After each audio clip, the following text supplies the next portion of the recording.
Chapter 1, problem number 10. So in this problem, we need to verify that y is a solution to the given differential equation and also show that this particular solution can be written in some other alternative forms as shown, and finally express the values of c and alpha as functions of the constants a and b. Now let us begin.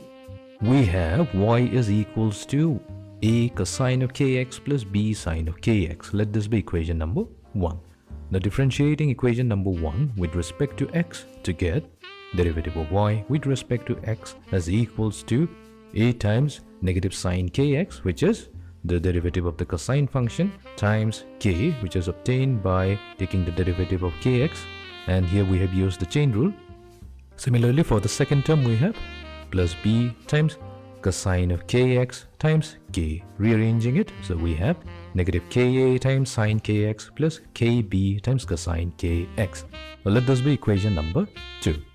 Now differentiating equation number 2 with respect to x to get second derivative of y with respect to x is equals to negative ka times derivative of the sine function will be cosine of kx times k minus kb times sine of kx times k, or taking negative k squared as a common factor, that will get multiplied to a times cosine of kx plus b times sine of kx, or simply negative k squared times y. Here we have used equation number 1 and replaced a cosine of kx plus b sine of kx with y.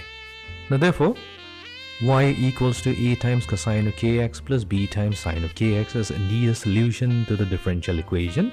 Second derivative of y with respect to x is equals to negative ky. Now coming to the second part, for the solution given by y is equals to a cosine of kx plus b sine of kx, let us consider that the value of the coefficient a is equals to c times cosine of alpha and b is equals to c times sine of alpha, where a and b are real numbers. Now y is equals to c times cosine of alpha times cosine of kx plus c times sine of alpha times sine of kx. Now if we take c as the common factor, then whatever remains is the sum of the angles cosine of kx plus alpha. Now we know from Euler's form that e raised to the power of jx is actually cosine of x plus j times sine of x, and if we consider the real part of the exponential function e raised to the power of jx, we get cosine of x, and the imaginary part of e raised to the power of jx will be sine of x. Our solution now becomes c times the real part of e raised to the power of j times kx plus alpha, or we have c is equals to real part of e raised to the power of j kx times e raised to the power of j alpha.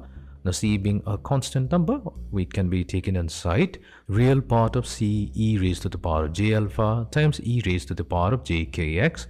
This is y. So we have formed all the three forms of the solution of y. Coming to the final part, we have a equals to c times cosine of alpha and b equals to c times sine of alpha. So we're going to square a and b and then add them to each other to get c squared cosine squared alpha plus c squared sine squared alpha. Now if we take c squared as the common factor, that will get multiplied to cosine squared alpha plus sine squared alpha, which is an identity with the value 1. So solving for c, we get square root of a squared plus b squared. And then we are going to divide b with a, so we have c times sine alpha divided by c times cosine alpha, which is equals to b over a. The c and c gets factored out, and sine over cosine, the ratio is tangent of alpha, which is equals to b over a, or alpha is equals to tangent inverse of b over a.